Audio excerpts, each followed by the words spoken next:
So today we're going to be feeding our group of maned wolves. We've got 7 here at the park. So we've got mum and dad, Axonus and Ibera, and then we've got 5 pups that were born in November 21. So we still do call them our pups. They're a little bit bigger now. Yeah, they don't look like pups, I will say. Not really, no.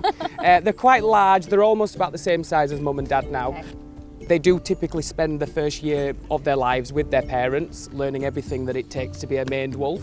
So we've got a mixture here of quail, rat and chicks for them. They are omnivores in the wild, so they do have about 50% of their diet is fruit. So I'd never heard of maned wolves before. They're quite a specialist species, aren't they? And there aren't many around in the UK or in Europe. No. So they're a really fascinating species in that they're actually not a wolf. Although they do look like a fox, they are not actually a fox. So they are canines. They're the largest canine species in South America. They're so quiet as well. They are. They don't make very many noises, do they? No. Probably amazing hunters, especially if they're hunting small rodents. They have to be very stealthy to get close to them. Definitely. So if you have a look at how their body is designed, they're actually built to survive in savanna grasslands in South America. So it's the reason why they've got such long legs. And these radar-like ears, you'll probably see them as they're twitching round. They can actually turn all the way around, so they can stalk through that long grass looking for small rodents and mammals. Their long legs also help them in jumping up, and they can actually catch birds on the wing. To say that mum and dad were actually first-time parents and they've managed to rear all 5 of the pups is just absolutely amazing. So we could actually learn a lot more about the species in captivity.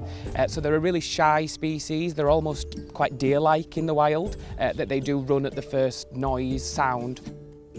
About 90% of all known data about maned wolves are collected within captive collections. So it's massive for conservation that we've been able to keep all 5.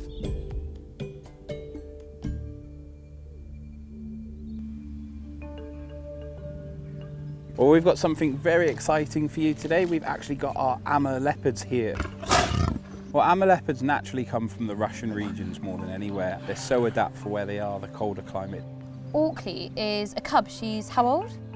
Orkley now was born into the later parts of last year in June, so she's now just over about the 8-month-old mark there, but growing up really quite nicely. Amur leopards are a very endangered species, aren't they? Massively, yes. Their numbers in the wild are only sitting about 100 strong, so they're actually classed as one of the critically most endangered cats in the world.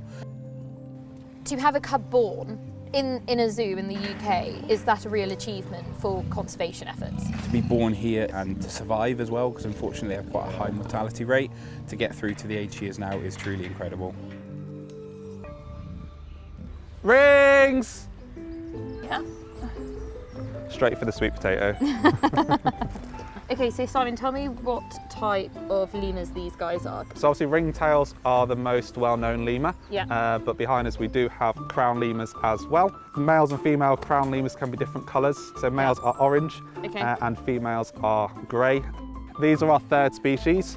These are known as red-bellied lemurs. So red bellies are found on the east coast of Madagascar, along the rainforest side. So they spend a lot of time in the trees, whereas ringtails are actually more terrestrial. They spend a lot more time on the ground. They're found sort of on the south coast of Madagascar.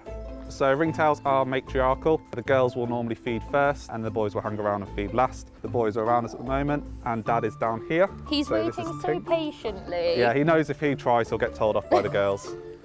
I love that. We love a bit of girl power. Us girls got to stick together. And are they an endangered species? 90% of animals on Madagascar are endangered and a lot of them are lemurs, unfortunately. When I first walked in, there were lemurs jumping all through the trees. There's a real conservation effort going on here and I think it's so lovely to see.